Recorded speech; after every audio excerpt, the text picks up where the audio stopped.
Yo, what's up mga Call of Duty License Sound? So for today's video is papakita ko sa inyo kung paano nga ba ako mag-set up or yung band setup sa aking sound system. Wow so naman! usually snake cable yung ginagamit. But since may kamahalan yun at saka may spare naman tayo na stage mixer. So ito yung gagawin or gagamitin natin na as snake cable.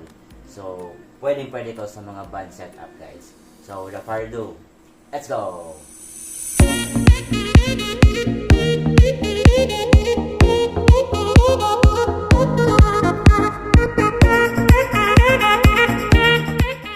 Ayan, so ito yung connection natin, guys. So ito yung sinasabi kong stage mixer. So kahit wala tayong snake cable, so pwedeng alternative itong ating stage mixer. Kahit anong mixer, guys, gagana yan. So ito yung connection, guys. So ito basic connection lang, amplifier, mixer papuntang equalizer, then amplifier, then papuntang ating speaker. So isang speaker lang, guys, for demo purposes only.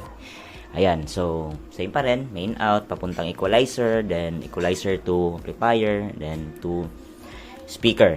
So eto yun, guys. So dito ko tinap yung ating stage mixer sa channel 1. So naka XLR wire yan papunta dito sa main output ng ating stage mixer. Ayan.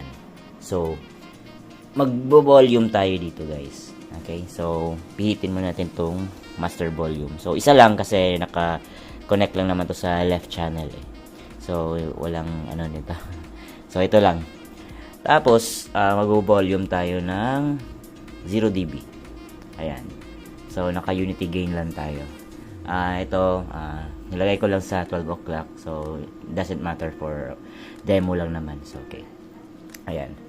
So since naka-connect na tayo dito, guys. Ayan. So eto, lagay natin din sa 0 yung ating main. Okay? Hindi kasama to kasi phones to eh. Okay. Tapos ito yung instrument natin. Kunwari na gitara. Ayan. So nakatap na dito. Tapos lagyan natin ng volume yung ating gitara. Ayan. Okay? So test na natin to. Alright.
So yung setup na to, guys, is nagawa ko na rin yung may event ako sa Oriental, sa Davao Oriental. Ayun, so may band setup ako. Ito 'yon. Ayan, so makita nyo is ginamitan ko rin ng stage mixer. Ayan, para hindi mahirapan. So yung stage mixer natin is sa stage lang talaga yung nakalagay. Parang rin, snake cable. Ayan. Ayan, guys, so yun yung ating paraan kung wala tayong snake cable. Galing yan! So yung technique ko rin, guys, pag may band setup ako, ito nilalagyan ko, kunwari ito sa channel 2 electric guitar, number 3 bass guitar, then 4 drums, then sa 5 is keyboard, and so on and so forth. So kadalasan kung acoustic lang naman, so acoustic guitar at saka yung drum pad or yung digital drums niya.